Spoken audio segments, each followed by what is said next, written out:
Nous accueillons aujourd'hui Madame Arena qui représente l'EPS pour la commune de Forêt. Bonjour Madame. Bonjour.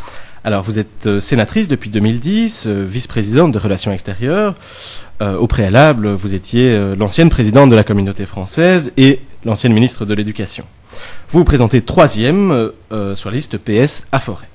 Alors, je vous rappelle le principe de l'émission. Vous avez 1 minute 30 pour répondre à notre première question. Ensuite, nous enchaînerons sur différentes questions en fonction de votre réponse. Est-ce que vous êtes prête ? Tout à fait. Alors, Madame Arena, si le PS remporte les élections à Forêt, quelles seront les 3 initiatives ou projets en matière de culture pour les jeunes que vous comptez mettre en œuvre ? Alors, la toute première initiative, c'est de travailler main dans la main avec le centre culturel de Forêt.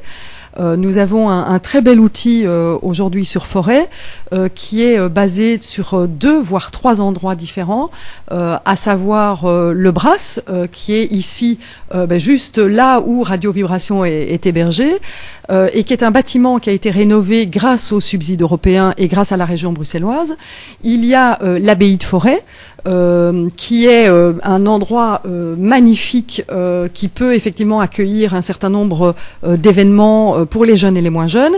Et il y a aussi différents endroits sur Forêt qui sont des endroits de partenariat avec lesquels le centre culturel fonctionne. Et donc pour moi, faire vivre ce centre culturel à destination des jeunes, que ce soit par le biais de son espace numérique, que ce soit par le biais de capacité d'organiser des événements musicaux. On a organisé par exemple un événement musical sur les cultures urbaines ici au Brass. C'était la première édition. J'espère que nous en aurons de nouvelles qui concernent vraiment nos jeunes. Eh bien, ça, c'est vraiment la toute première mesure. La deuxième mesure, c'est toujours avec le centre culturel qui, quelque part, est notre outil, c'est notre outil de la culture à Forêt, c'est d'être plus en phase avec les écoles. La question de la culture, elle s'aborde comme une éducation permanente pour moi. Et donc, d'avoir de réels partenariats entre ce centre culturel et les écoles de la commune de Forêt pour amener les enfants, dès leur plus jeune âge, à participer à des événements culturels. Et le troisième axe de la politique culturelle de Forêt à destination des jeunes, c'est de travailler avec le tissu associatif. On a un tissu associatif très très riche ici sur Forêt. On a la maison de jeunes de Forêt qui doit sentir que ce centre culturel est leur centre culturel. Donc ces jeunes doivent s'approprier l'espace, la programmation et la diffusion de leur création, parce qu'il ne s'agit pas uniquement de donner des créations aux jeunes, mais c'est aussi de les faire participer à leur propre création. On a des artistes en herbe sur Forêt, que ce soit dans le domaine de la musique, que ce soit dans le domaine de la danse, que ce soit dans les arts plastiques. Et donc, il faut pouvoir valoriser cette capacité créatrice des jeunes aujourd'hui sur Forêt. Donc, pour moi, ce sont vraiment les 3 axes importants de la politique culturelle. Alors, vous me parliez d'artistes en herbe et que la commune va peut-être aider à promouvoir. Mais comment comptez-vous attirer le public jeune vers ces artistes ? Alors, d'une part, il faut donner des lieux d'expression. Et ces lieux d'expression, nous les avons. À savoir, comme je le disais tout à l'heure, le Brass, les espaces du Brass doivent être beaucoup plus utilisés qu'ils ne le sont aujourd'hui, et l'espace de l'abbaye de Forêt aussi. Et donc ça, ce sont les lieux d'expression où ces jeunes artistes doivent être privilégiés pour pouvoir exprimer leur art. Ensuite, il faut travailler avec l'associatif local. Nous avons, comme je le disais tout à l'heure, beaucoup d'associatifs, beaucoup d'ASBL aujourd'hui sur Forêt. Et pour moi, aller chercher les jeunes, c'est aller les chercher là où ils sont. Que ce soit dans le secteur du sport, on a beaucoup d'Agora Sport aujourd'hui sur Forêt, eh bien, il faut aller chercher les jeunes là où ils sont au niveau du sport.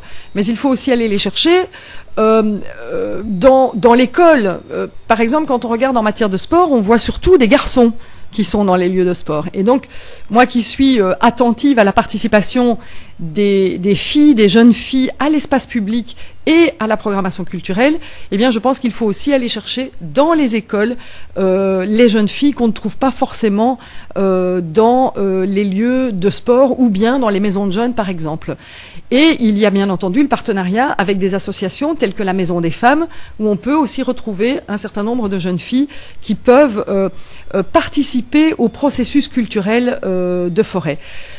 Alors je pense qu'il est aussi important de montrer à ces jeunes, soit de ces jeunes créateurs, soit de ces jeunes utilisateurs de culture, qu'il y a aussi des grands professionnels de la culture sur Forêt. Vous savez, moi je rencontre tous les jours sur Forêt des grands artistes reconnus, par exemple par la Vlaamse Gemeenschap, par exemple, qui sont des jazzmen, qui sont des réalisateurs de films, qui sont des acteurs, et donc il serait intéressant de montrer à tous ces jeunes qu'il y a aussi dans leur commune un potentiel culturel très très très important et qui peut, je dirais, les faire découvrir la culture autrement. Et peut-être aussi de les attirer alors vers d'autres structures telles que le Wheels, qui est ici juste à côté, qui est peut-être une offre culturelle beaucoup plus pointue, mais qui ne doit pas être réservée à un public spécifique, mais qui doit être ouvert à tous les publics. Mais pour ça, il faut qu'on puisse, je dirais,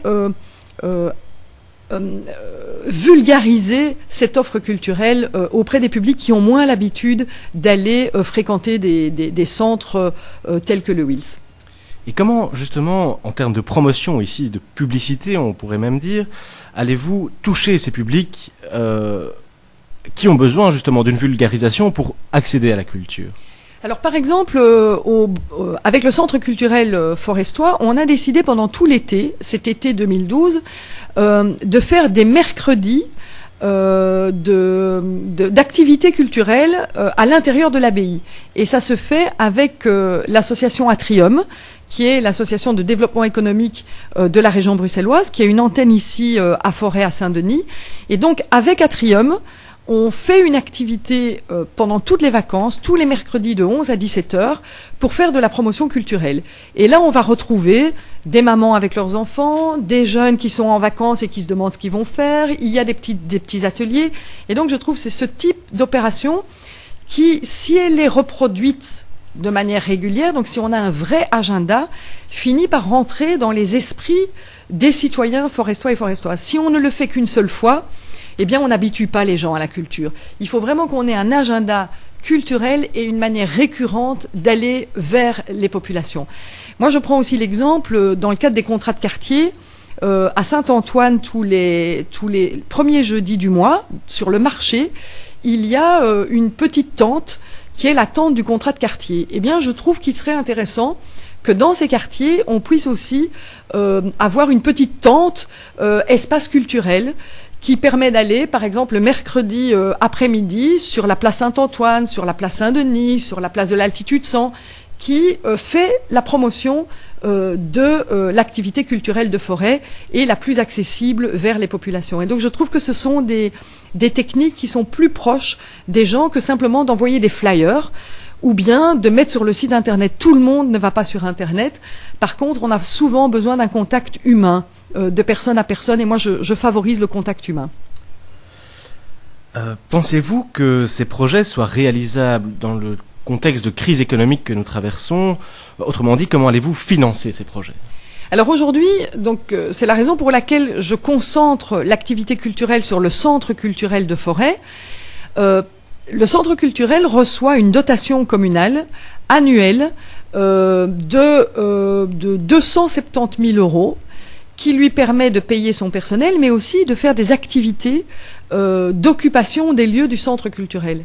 Je pense qu'avec une dotation telle que celle-là, et c'est une dotation importante, surtout pour une commune telle que Forêt, qui est une commune qui croule pas sous l'argent, je trouve que c'est un geste important de la part de la commune de Forêt d'investir dans le secteur culturel. Et donc avec ces moyens, on doit avoir la capacité d'attirer les jeunes dans un espace culturel tel que le Brasse et l'abbaye. Alors, de quelle manière est-ce que votre parti, le PS, soutient de tels projets?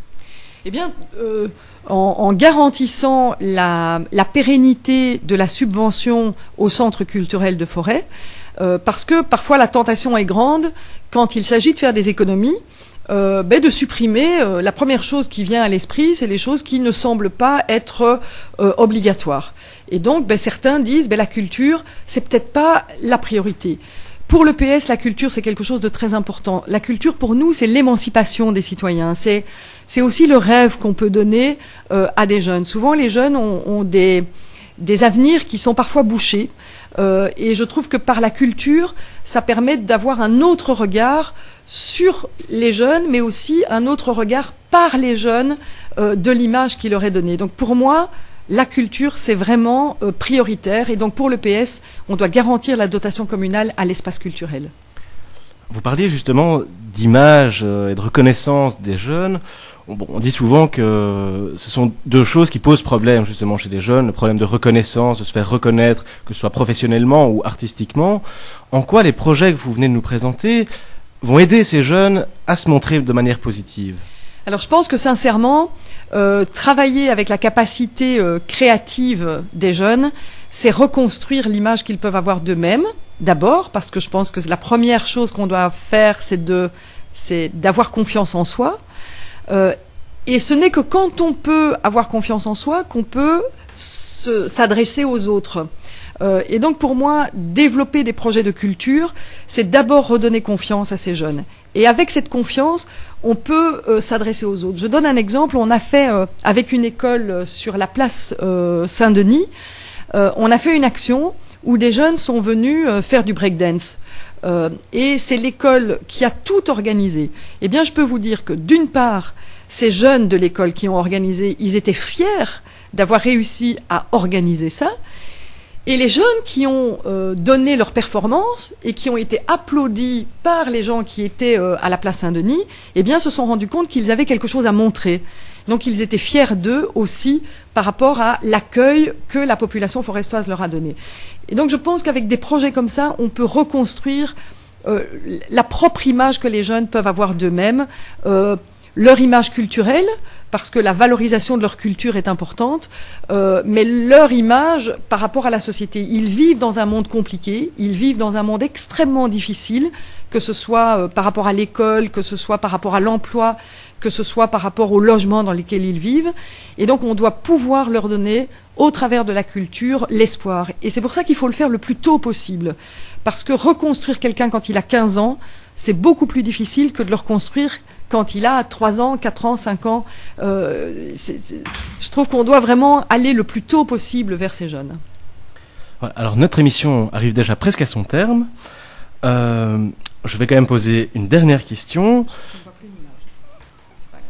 Est-ce que, au sein de votre commune, vous ou votre parti organisez un événement qui a pour but la découverte musicale, c'est-à-dire la découverte d'un style particulier, d'un genre de musique particulier?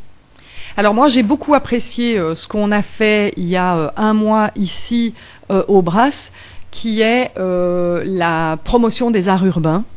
Je trouve que le Brass et Forêt, de manière plus générale, se prêtent tout à fait à la découverte des arts urbains. Les arts musicaux, bien entendu, parce que souvent, il y a une perception de tous les styles musicaux urbains qui est une perception parfois négative.